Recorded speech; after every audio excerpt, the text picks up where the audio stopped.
Guys, panoorin natin ang setup na gagawin ni Kuya dito sa kanyang tambutso. Ayan o, nilagyan lang niya ng reducer, maliit na tubo sa loob.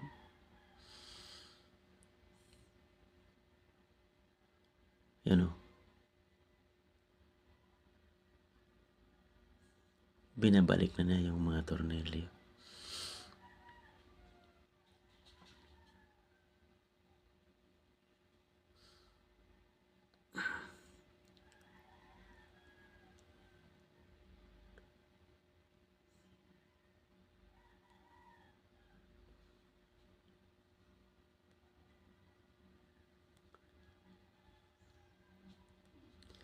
Ayos itong diskarte ni Kuya.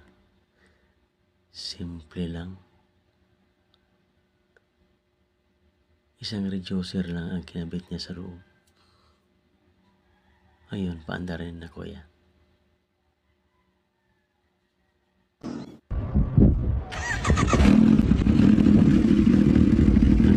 Ang ganda.